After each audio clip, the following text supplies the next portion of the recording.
Hello, welcome to or back to my channel. My name is Stevie. This is Stevie Reads, and in today's video we are going to be reading, I'm sure you can tell from the title and everything, Little Women by Louisa May Alcott. This is a classic. I've never read it before. I try to read like at least 3 classics every year. So starting off the new year strong, while we are still in January, I'm gonna knock off at least one of them. I've owned this for years, not this copy. I actually found this copy recently and replaced it with one that I had owned for years. But also, what's pushing me to read it right now is next weekend for my mom's birthday. I'm taking her to see Little Women in person in a play, and I actually didn't even purchase the tickets. They're being given to me by my husband's cousin. Very random, but yeah, I get to go on like a little mommy-daughter date with her. Her birthday's the following weekend, so I just want to take her out. We're gonna have a delicious lunch, and then we get to go see this story about family and women. It's just gonna be so fun, and she has never seen the movie or read the book or anything, so she doesn't know the story at all. And I have seen the 2019 Florence Pugh, Timothée Chalamet movie. I loved it. I thought it was an amazing movie. I saw it last year, or maybe the year before that, because, you know, last year was just last month, but I think I saw it the Christmas of 2023. So like a little over a year ago. I watched it during Christmas time. It does give me Christmas story energy. So I am like a month late in reading this, but January is close enough. It's fine. But yeah, next weekend we're going to see the play. So I want to start my read now. It is a bigger classic. This edition is 538 pages. I just want to get started, give myself the week to read this. I'm not afraid of storms, for I'm learning how to sail my ship. That's so cute. Oh. So because I've seen the movie, I know that it is a story about 4 sisters, but the main character is Jo. I know there's very heavy themes of grief, and I'm gonna be getting fully spoilery because this video is just this one book. So if you've never seen the movie, read the book, or anything, and you don't want any spoilers, I'm warning you now. So spoiler warning ahead, but I do know that Beth dies, so I know that's coming, but I do always read the first line with you. So chapter 1 is Playing Pilgrims. Christmas won't be Christmas without any presents, grumbled Jo, lying on the rug. I knew this was a Christmas story.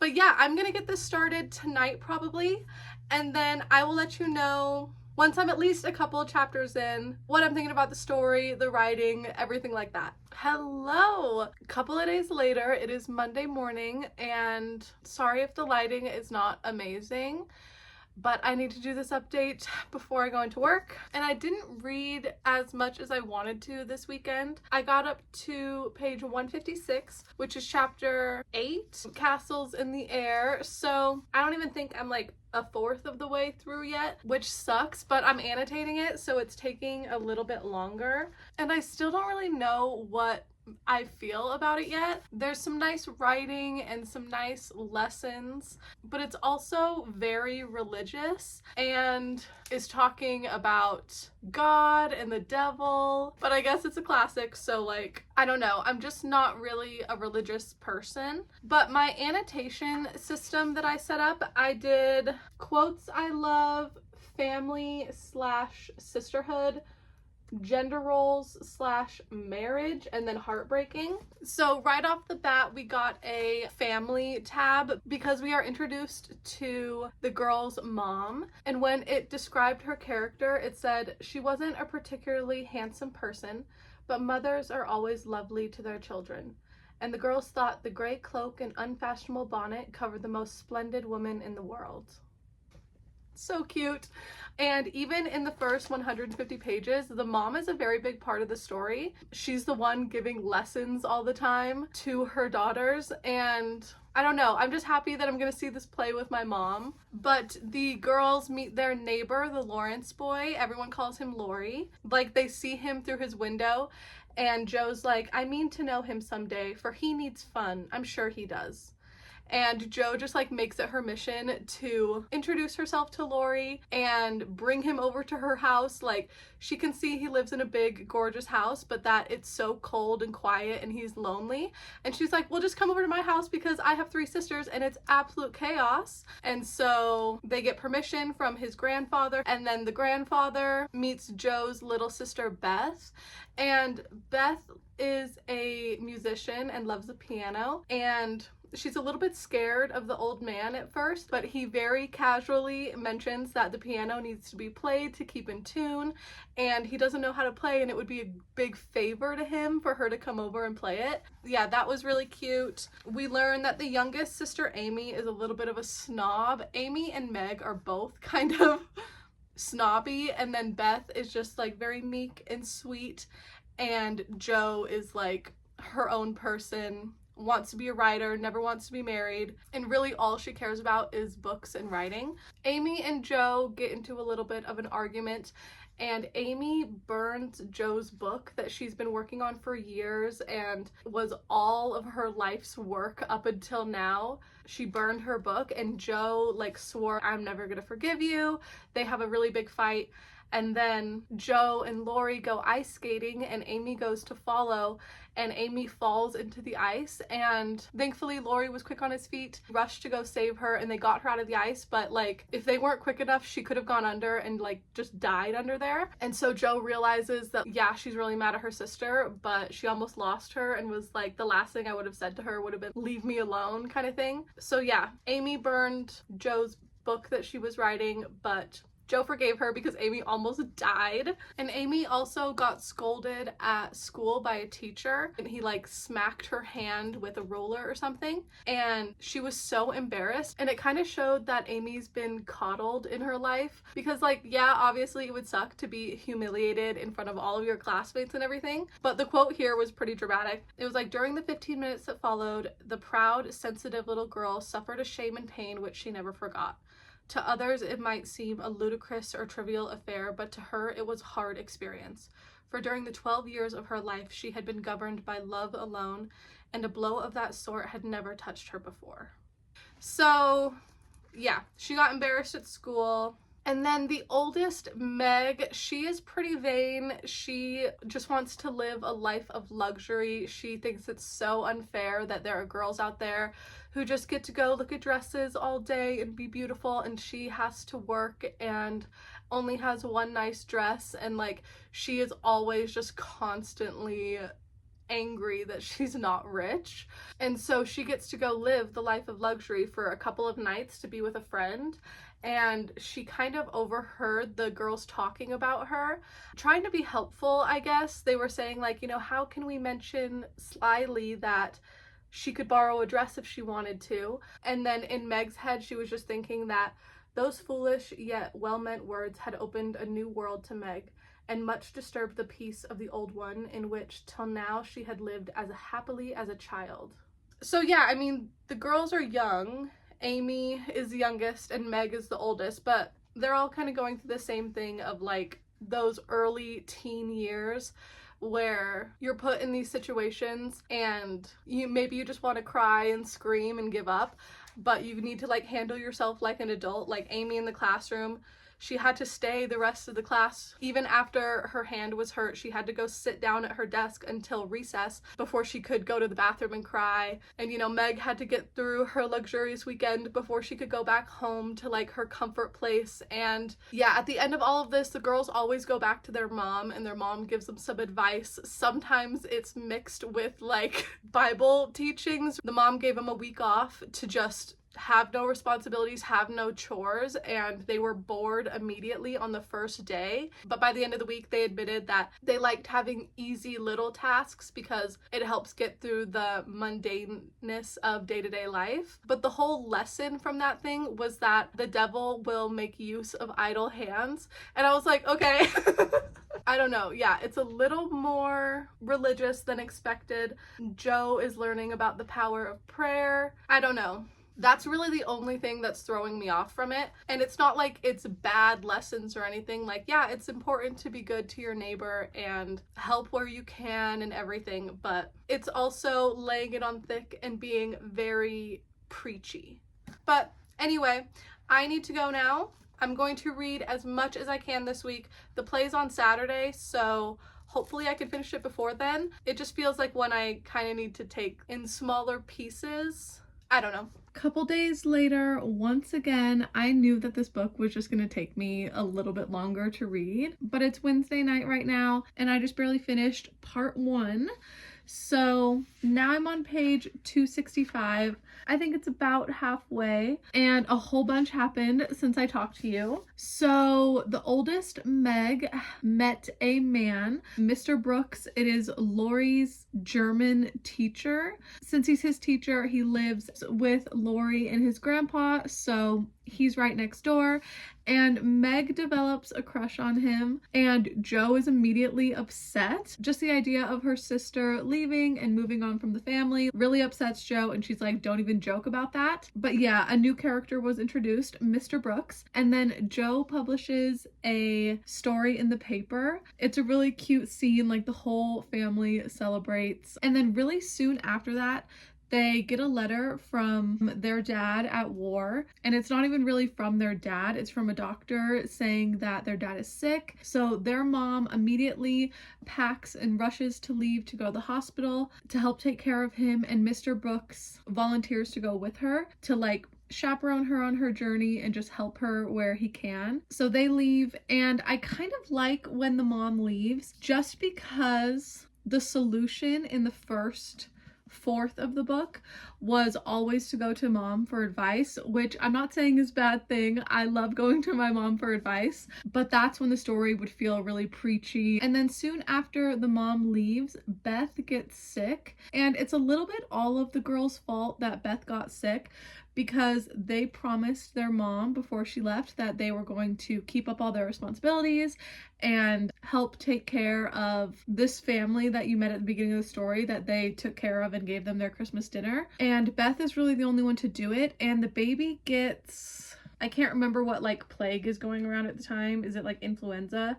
I don't know, the Civil War is happening, so whatever sickness was going around during the Civil War, but the baby that Beth is taking care of gets sick and dies, and Beth catches that sickness. And thankfully, Jo and Meg, the two oldest, has had this sickness before and got better. So it is decided among the girls that Jo is going to take care of Beth. Beth gets to pick between Meg and Jo, and she picks Jo, which Meg is happy with. Meg volunteers to keep up the house duties, but have less contact with Beth because it's only smart for one person to really be exposed. So Jo volunteers for that.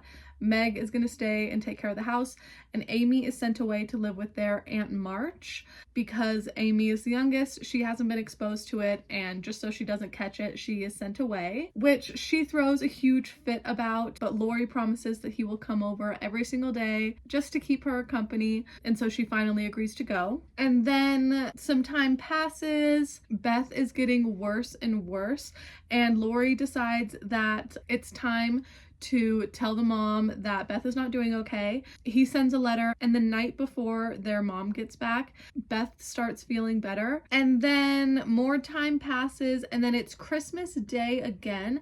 At the very beginning of the book, it was Christmas Day, and the last chapter of part 1, it's Christmas Day again. So this first half, we already spanned an entire year. But at the very end of the book, their dad comes back. He is healthy.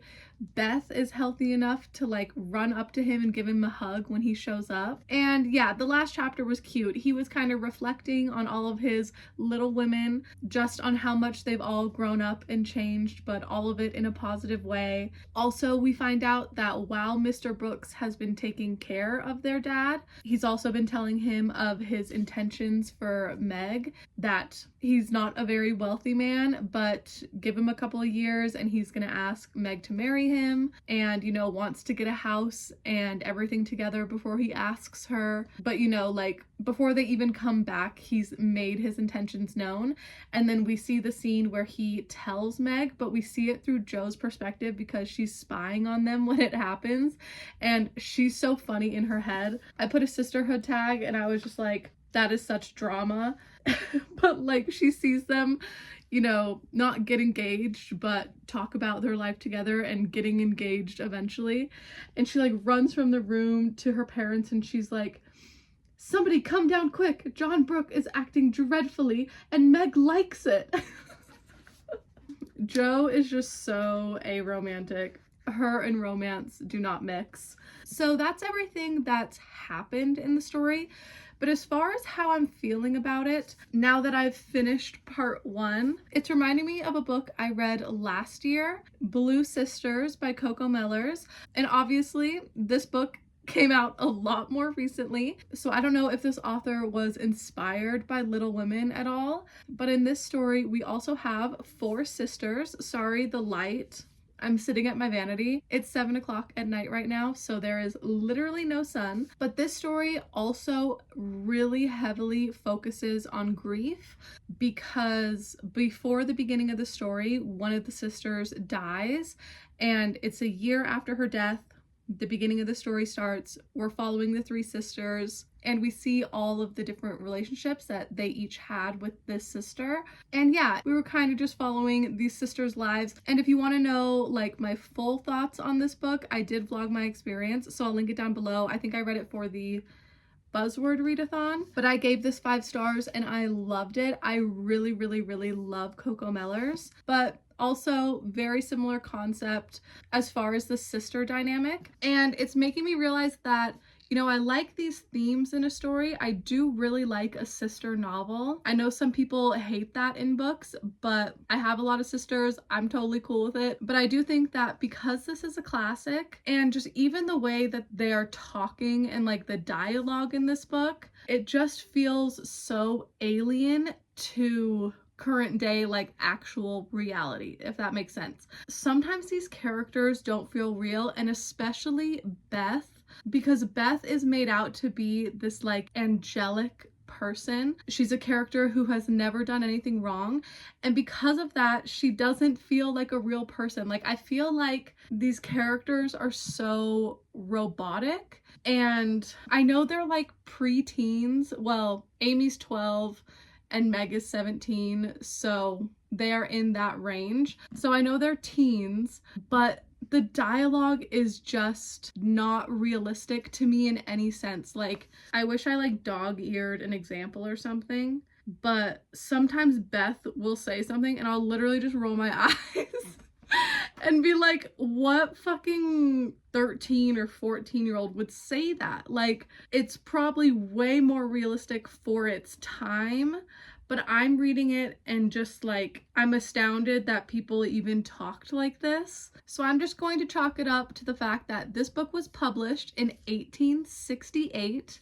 It was just different times, you know? But this is kind of feeling like a sci-fi to me, with like how much these characters don't feel real. But yeah, that's how I'm feeling. It got less preachy in the second half, and that was much appreciated. So I have no idea what part 2 is going to entail, but I'm excited to figure it out. Like I said, it's Wednesday night and Saturday is the play, so I have some more time tonight. I'm definitely going to get started on part 2, and then I really just have Thursday and Friday to finish it. So I'm really hoping I can get that done.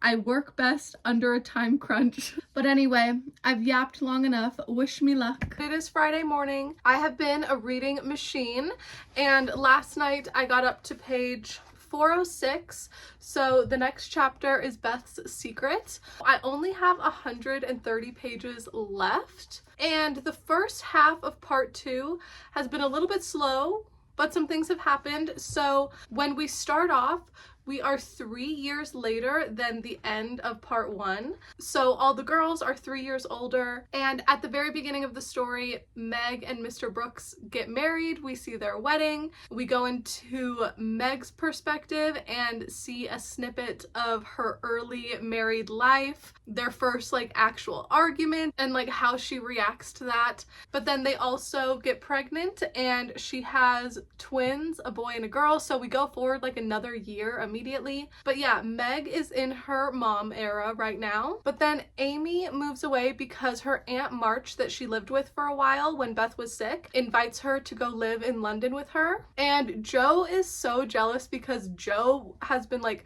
planning to go to London with their aunt, but Jo knows that it's because of her personality and that their aunt is, you know, a little more pretentious and uptight, similar to Amy. So yeah, Amy goes to live in London, meets a whole bunch of boys and new friends, and Amy is an artist, so she was just excited to go and like paint and learn more and everything. But yeah, Jo is really jealous. It's just her and Beth at home, and Beth is still sick. She never fully like recovered from the illness in the first book, and I did find out it was the scarlet fever, so that's why she's sick, and she hasn't fully recovered, but you know, she just lives at home, helps where she can, and everybody's just happy that she's still alive, you know? But Jo feels like in a rut, and also she notices that Laurie's feelings are becoming more strong and very obvious to everybody. Like even Jo knows that Laurie is in love with her, and she doesn't reciprocate those feelings. She talks to her mom about it, and her mom agrees that she doesn't think that they would last in the long run because their personalities are too similar. They're both very hard-headed, and like when they do get into arguments, it's very dramatic for everybody involved. So Jo decides to move away as well, and I can't even remember where she goes, but she goes to live with some family friends. So all of the sisters now live apart. I mean, Meg and Beth live close, but different houses. And then yeah, Amy and Jo are like super far away. So a couple of the chapters are just letters, like Amy sending letters back home, Jo sending letters back home, and they're all gaining like different life experience. And Jo is trying to publish another story in the paper, and she writes a story, and I literally made a note to go back to this page because the author, Louisa, she really called me out. On page 382, you know, Jo gives her story that she writes to the editors, and she goes back a week later, and it says, Jo hardly knew her own manuscript again. So crumpled and underscored were its pages and paragraphs. But feeling as a tender parent might on being asked to cut off her baby's legs in order that it might fit into a new cradle, she looked at the marked passages. And she was surprised to find that all the moral reflections, which she had carefully put in as a ballast for much romance, had all been stricken out. And she's talking to the editor, and she's like, but sir, I thought every story should have some sort of a moral, so I took care to have a few of my sinners repent. And he said, people want to be amused, not preached at, you know. Morals don't sell nowadays. And I just highlighted it, and I was like, that's me as fuck, because I literally said the first half was too preachy. And when these were originally published, part 1 and part 2 came out at different times. I don't know how different, if it was like the 3 years that passed in the story or not, but at the very end of part 1, she's like, and if you like this story, there will be more in part 2 if the publishers like approve it or whatever. So I wonder if people read part 1 and the critics said this was very preachy, like I said earlier when I was hating on it, and she probably had this exact conversation with her editor where they were like, people just want to be amused, not preached at. So yeah, I feel like Louisa called out the haters with that one, and I felt really called out. I was like, damn, because it literally says they don't want to be preached at, and I was complaining about how preachy it was. Which obviously I do agree that there should be a moral to every story. It just felt like part 1 had like 17 morals because every single girl had a problem in every chapter and there was always a lesson. So maybe just like 1 or 2 morals in a story. I don't know if that's really super fucking picky or not. But yeah, that happened. I thought that was hilarious. And then Laurie decides to confess his feelings to Jo, and it's really heartbreaking. Literally, the name of the last chapter I read was called Heartache, and then I used 2 heartbreaking tabs. But Jo and Laurie go on a walk, and she already knows something is up. Like, he put out his hand to stop her from walking, and she's like, no, Teddy, please don't. And he's like, I will, and you must hear me. Like, they both know that this conversation has been coming to a head, and she admits that she left because she wanted to suppress his feelings. She's like, I wanted to save you this. I thought you'd understand. understand. He was like, I thought so too. It was so like you, but it was no use. He's like, your plan didn't work. I still love you. And she admits to him that she's like, I don't see why I can't love you as you want me to. I've tried, but I can't change the feeling, and it would be a lie to say I do when I don't. And he's like, really, truly, Joe? And she's like, really, truly, dear. She has to be brutal, but he is kind of asking for it. And then she's so dramatic. She's like, I'm so sorry. I could kill myself if it would do any good. Don't kill yourself over not liking a boy. Yeah, they just go back and forth, and they get to the end. He feels defeated, and he's like, anything more? And she said, nothing more except that I don't believe I shall ever marry. I'm happy as I am, and I love my liberty too well to be in any hurry to give it up for any mortal man. So it is shitty that she doesn't love him back, but she's also like, don't feel too sad because I don't think I'm ever gonna want to marry anybody. It's not you, it's me. Yeah, he goes back to his house. He's all grumpy. His grandpa is like, what the hell's going on? But Joe tells the grandpa the drama before Lori even can. And so now that Joe is back from her travels and Lori's love is not reciprocated, now he's the one who's gonna run away, and him and his grandpa decide to go on some travels so Lori can meet some new friends. His grandpa can catch up with his old friends. He's like, I'm not gonna hold you down. I know people in London that I would love to visit too. So they pack up and they leave, and Lori is very heartbroken, but Joe is kind of happy that the conversation's at least been had now, because it did have to happen. Like, he was in love with her. She had to break his heart. And that is where I'm at in the story. But yeah, 130 pages left. My goal is to come home and finish this tonight so that tomorrow I can just kind of have a chill morning, maybe do some editing, and then I gotta leave at like 1:30-ish to go to my mom's. Yeah, gonna finish this tonight, but I'll update you tomorrow before I go, hopefully with an update that I finished the book. Hello! Saturday morning. Today is the day. I got up and I got ready a lot quicker than I thought I was going to, and it's almost 9:30 and there's still no sun. It's gonna be a very rainy, gloomy day today. So I think this is the best we're gonna get, but I did end up finishing Little Women last night, and I think I'm gonna land on a 3-star for my rating. I didn't really love the ending. So it's a lot of reflection and, like, you know, wrapping up the characters' stories. Beth ends up dying. That was really sad. And then Amy and Lori get married. Lori and Joe decide they're just gonna be friends. And then Joe gets married too. Ugh, I do not remember that in the movie at all, which is annoying because Joe is so very clearly a queer character. I mean, I just think she is an asexual character. I know the publisher at the time was probably like, if you're gonna write a story about women, they need to be married in the end. But yeah, Joe ends up getting married to a man twice her age as well. Ugh.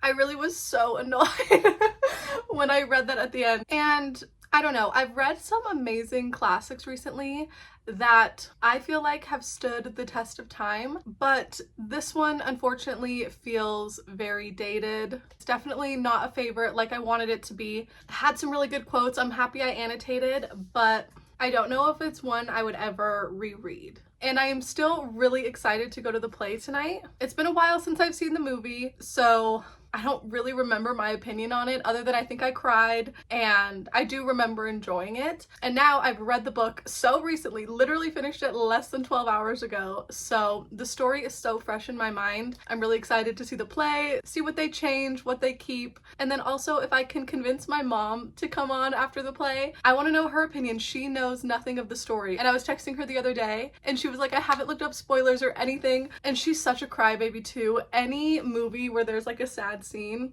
I look over, tears are just streaming down her cheeks. So I know she's gonna be sobbing in the theater tonight, which can't wait. But yeah, this book didn't make me cry, probably because I already knew what was coming. But yeah, I don't remember Joe getting married in the end, and that just doesn't feel like the right ending to this story. So wanted to love this more, but I'm gonna give it a 3. You know, didn't end up loving the book, but gotta give it up for this edition. Like, wow.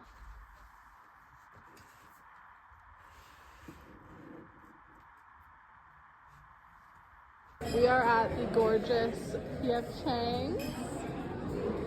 My mama. I am waiting for my mom to pee, but we are at the theater.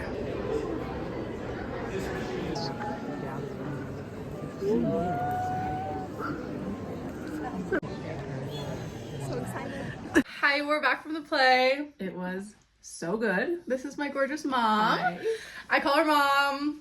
You can introduce yourself. This is Christy. But yeah, we just got back from the play. Did you cry? I did cry. I cried too. I had a little tear for Beth. I cried when I saw you crying because then Oh. I knew it was coming. And I had the twist all wrong.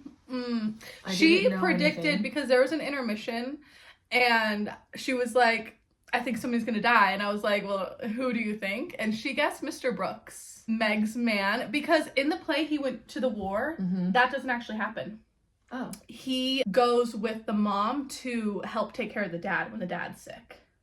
Oh. Yeah. So in the play, he went off to war. So I thought he was going to get killed in war. That's what I thought. And then you guessed Lori, too, was going to get killed. Well, I said, or it could be Lori. Yeah, or Lori. But it was one of the girlies. It was Beth. And that was sad. Yeah, Having that was 3 sad. daughters of my own. And because it was a play, it was a musical vibe. So it was singing, which... Musicals are not our thing. Yeah, other than Phantom of the Opera. Yes, that we're addicted. Phantom of the Opera, amazing. But... Other than that, I think they make us both a little uncomfortable. Yeah, it's just the singing, but like gorgeous voices and like, you know. And once we got over like the initial shock of the musical, we were able to get into the vibe of it all. Yeah, definitely. And they introduced Joe's man, the professor, right at the beginning. Like the timeline was a little weird because they showed her in New York in the beginning and then she went back to, you know, Christmas Day with the sisters. Yes. So they did a little time warp lapse thingy. Yeah, which makes sense for a play. But yeah, in the book, obviously, it's just like linear. And the dad wasn't a character. He didn't show up. Like, the dad didn't exist. Like, I actually guessed he was. Remember, I guessed he died. Yeah. I'm like, one of the dudes in war is going to die. Well, yeah, he got sick at the hospital. And the mom leaves, but yeah, then the mom comes back at the end of the play, and dad, like, they're like, we're gonna go pick up dad at the train station. I'm like, we're gonna get to see dad, finally. And then they ignored dad didn't exist. Yeah, he didn't. But you do want to see the movie. I'm dying to see the movie now. So maybe we'll make a date and see the movie. I think we definitely should. I'll buy it on my iTunes. Yeah, because you have to buy it. Yeah. Annoying. It says Hulu, and then I went into my Hulu, and it was like, you don't have the bougie Hulu where you can watch this. And I was like, no. That means we always have to watch it at my house, which is what we do with Phantom of the Opera as well. Yeah, we should do a rewatch of that soon. And we haven't done one yet. We could do a Phantom of the Opera Little Women moment. Yes. Oh my god. Okay. Gosh, that would be fantastic. But yeah, I want to rewatch the movie. I think in my order, because now I've consumed all 3, is the movie, the play, the book. That's my ranking. The book is so preachy, incredibly preachy. Thankfully, the play didn't do that. Right. But the book did, and I don't remember the movie doing it, but I haven't seen the movie in a while. And yeah. I'm excited to see the movie. That's what we did. We went and we saw the play. It was so cute. We need to just book a movie a month. A month? Once a month. We'll try for quarterly. You always know where you stand. But she does it with pure love. Literally. Oh, and at the end, all the actresses came out and, like, you know, people were giving a standing ovation. And Meg showed her face, and you were like, oh my god, she's back from the dead. And I was like, that's Meg, not Beth. Not Beth. And it was just because everybody started clapping really loud for Meg, and so I thought that they were clapping because she was back from the dead. Because Beth had risen. Yeah. No, it was just, you know. Must have been her family right next to us. A different girl. She was fantastic. They were all so good. Yeah. It was really good. I did not have any spoilers. I knew nothing. Yeah. Other than, I didn't even realize they were sisters until you told you that before. Told me that tonight. I didn't know they were sisters. You just thought it was a story about women. Yeah, Little Women. Little Women. In fact, it could have been women short people. Short stature. You wouldn't have ever known. I had no idea. Oh. I knew that I'd seen a preview to the movie before, but I didn't remember the storyline of the preview, but I remember they were wearing petticoats and all that stuff. So I knew it was like older, yeah. vibes. Yeah. Yeah, no, you can even tell in the way they're talking. Like, it's very old-timey. And there was a lot of old people in the audience also watching who were taking naps with no shame. Like, it was nap hour. They were head back, mouth open. They were so old, though. But I just looked over and I was like, they don't give a fuck. I am over 50 now, so I like matinee myself. And so we're part of the older gen. I know, you thought you were going to fall asleep, too. I didn't. And you didn't. It's like almost 7. Look at you go. It is 7:41. It's 7:41. This We is the did best stop night and of my get life. ice cream after. Cheers. It's delicious. Delicious. Peanut butter. But I think I'm going to end out the video here. Yeah. We read the book. I did. We saw the play. I did. And we did the damn thing. And it was a blast. Well, also, let's remind everybody, it's for my birthday. Yes. I got all of this for my birthday, so I get to spend my birthday with my baby. Oh. She's my favorite. Cutie. You better cut that part. No, that's definitely staying in. 100%. I hope they're watching. Mom loves me most. But all of my socials are linked down below, like always. If you made it all the way to the end, thank you so much for watching. And I'll see you in the next one very, very soon. Bye. Bye.